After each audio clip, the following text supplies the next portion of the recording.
रुपाली चाकणकरांनी राजीनामा द्यावा यासाठी मुंबईच्या लालबागमध्ये ठाकरेंच्या शिवसेनेचं आंदोलन सुरू आहे। थेट तिकडे जातोय। अशा संवेदनशील महिला असल्या पाहिजे हे आपल्या अख्ख्या महाराष्ट्राने आतापर्यंत पाहिले आहेत। पण ह्या बाई ही बाई थिल्लर आहे, ही बाई चिल्लर आहे, ती दुसऱ्याला बोलते। त्यामुळे मला असं वाटतं अशा थिल्लर आणि चिल्लर बाईला पहिलं बसवलं पाहिजे। आम्ही महिला आहोत आणि तुमचा आदर करतो, म्हणजे महिलांचा आम्ही आदर करतो, पण मग वैष्णवीचं बाळ 10 महिन्याचं बाळ जेव्हा दुसऱ्यांच्या घरी गेलं आणि ते देत नव्हते, तो चव्हाण तुमचा कोण लागतो? तो चव्हाण तुमचा कोण लागतो? त्याला का वाचवताय? आणि ही चिल्लर बाई, ही थिल्लर बाई, ही थिल्लर बाई जेव्हा विरोधी असतात तेव्हा अगदी एकदम तवानी बाहेर येते। मग तुला काय फक्त पक्षाचा रबर स्टॅम्प म्हणून बसवलंय? महिला आयोगाची तू अध्यक्ष आहेस, तर तुला रबर स्टॅम्प म्हणून बसवलंय काय? आज सगळे प्रश्न अजित पवारांना पण विचारतायत, पण त्याच्यापेक्षा हिची जास्त जबाबदारी आहे।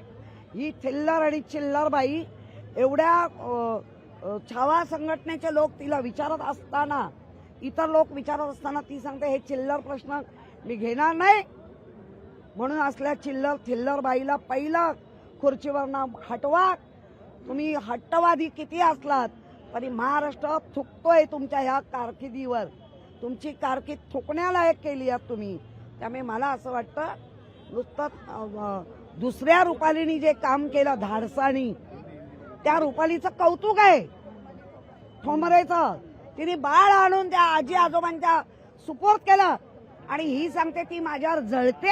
अगं चिल्लर थिल्लर बाई, फक्त मेकअप लावून ह्याच्या नेत्याच्या बाजूला त्या नेत्याच्या बाजूला राहण्यापेक्षा ना जरा काम कर। महाराष्ट्र तुझ्याकडे काम मागताय, महिला न्याय मागतायत, ते न्याय द्यायचा सोडून नको ते चिल्लर थिल्लर साली।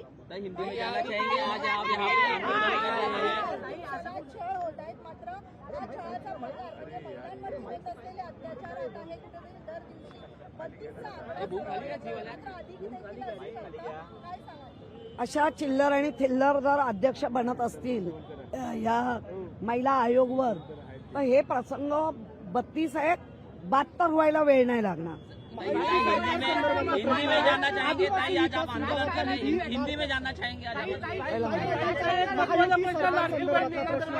आदिवासी विभागातला निधी लाडक्या बहिणींसाठी वळवलेला आहे, काय सांगाल? लाडक्या बहिणीचे पैसे सरकारकडे पैसे नाही। मी बावनकुळेंची एक स्टेटमेंट ऐकली, बावनकुळेंची एक स्टेटमेंट ऐकली। त्यांचं असं म्हणणं आहे की कुठे पैसे वळवले नाहीत, काय खोट्या बातम्या देतात।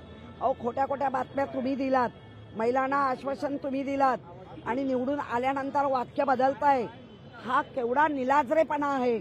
मला वाटतं अशा सरकारला महिलांनी आता ओळखून घेतलंय।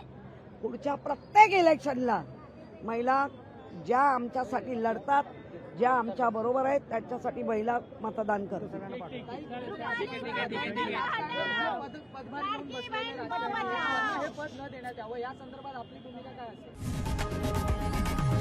लोकशाही मराठी ऐका, पहा, जागरूक रहा।